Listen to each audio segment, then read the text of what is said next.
juga bisa sambil di list juga maunya beli apa aja gitu. Jangan datang ke e-commerce atau ke mall tanpa tahu mau beli apa dulu gitu. Jadi Oke. jadi harus punya listnya dulu gitu. Mau belanjainnya buat apa aja dulu gitu. Nah, gimana sih cara kita untuk bisa menahan diri kah atau cara yang bijak ketika mendapatkan tawaran diskon, apalagi akhir tahun kayak gini, Mbak. Cara Hmm. kita supaya bisa memiliki keuangan yang sehat, lagi-lagi yang kita inginkan, tapi waktu lihat diskon, apa sih yang harus kita lakukan? Apa benar-benar harus menahan diri? Atau apakah ada pos-pos yang harus memang sudah disiapkan untuk diskonan? Seperti itu, seperti apa sih, Mbak, yang harus kita lakukan? Oke, sebenarnya diskon ini kadang bisa menguntungkan ya. Kalau misalnya kita emang udah ngincer barang itu dan emang udah waktunya beli barang tersebut, memang butuh barang tersebut dan kayak dari bulan-bulan kemarin sebenarnya udah diincar tapi masih mahal gitu kan.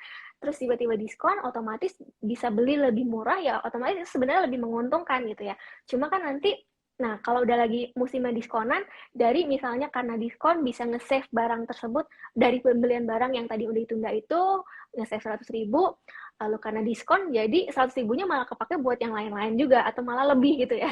Jadi beli yang lebih daripada yang diharuskan gitu. Nah, gimana menyiasatinya? Teman-teman coba deh bikin budget dulu waktu mau mau diskonan kan biasanya kan kalau diskon itu kan musiman gitu kita udah tahu lah ya kalau lebaran biasanya pasti ada diskon juga kalau akhir tahun udah jelas pasti akan ada end of year sale gitu ya. Nah, jadi otomatis teman-teman bisa pikirin dulu kira-kira budgetnya mau belanja berapa dan itu jadi maksimal yang disiplin gitu, yang strict gitu. Oke, nggak boleh lebih dari sekian gitu. Nah, dari budget tersebut juga bisa sambil di list juga maunya beli apa aja gitu. Jangan datang ke e-commerce atau ke mall tanpa tahu mau beli apa dulu gitu. Jadi Oke. jadi harus punya listnya dulu gitu. Mau belanjainnya buat apa aja dulu gitu. Nanti Itu dari sering terjadi tuh, Mbak, lihat, aduh tuh baju bagus, padahal tuh karena dari awal nggak punya list, karena diskon tetap dibeli gitu. Berarti yang penting tuh punya list juga ya, Mbak?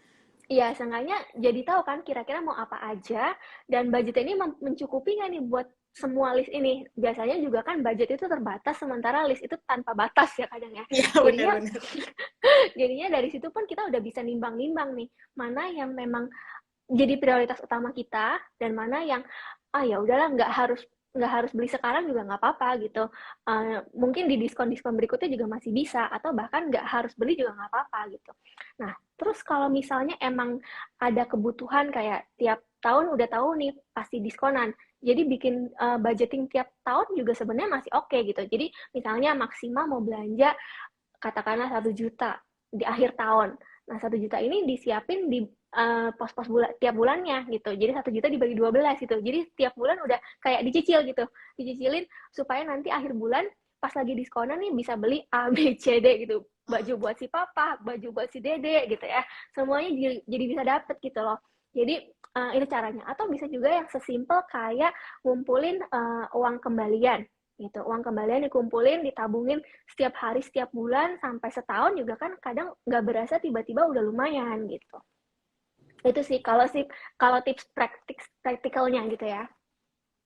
Berarti ini kalau dadakan nih, sebelumnya kalau kalau tadi kan saran baiknya adalah kita dari awal sudah membuat pos-pos keuangan di awal gitu ya, Mbak. Mungkin ini bisa kita Direncanain. terapkan untuk Natal tahun Tahun depan, depan. akhir tahun depan, atau Lebaran Betul-betul. tahun depan. Karena biasanya event-event kayak gitu yang kita mengeluarkan mungkin banyak Lebih uang banyak ya. untuk memberi kado gitu, atau mungkin memberi Betul-betul. hadiah untuk orang-orang di sekeliling kita. Tapi kalaupun belum kita siapkan, tahun ini berarti tadi ya Mbak, kita harus dari rumah sebelum pergi ke mall atau sebelum buka e-commerce udah tahu beli apa dan budgetnya berapa. Jadi meskipun diskonan ada banyak, kita sudah punya list dan punya budget gitu berarti ya Mbak ya. Benar-benar dulu. Dan Oke. lagi kalau ngehadapin diskon tuh harus apa ya? Agak ditunda. Kadang nunda 5 menit itu bisa jadi bikin kita juga nggak kalap juga. Misalnya udah dimasukin ke keranjangnya gitu. Coba tinggal dulu deh sambil mikir beneran butuh apa enggak ya gitu. Kadang itu bisa udah lumayan nge-save juga waktu dilihat lagi sebenarnya ini cuma diskon sekian persen sih, nggak gitu signifikan sebenarnya gitu kan. Itu juga bisa. Untuk bisa menunda waktu juga mungkin tadi ya Mbak, buat kita nggak kalap gitu berarti ya Mbak ya. Benar. Iya, iya.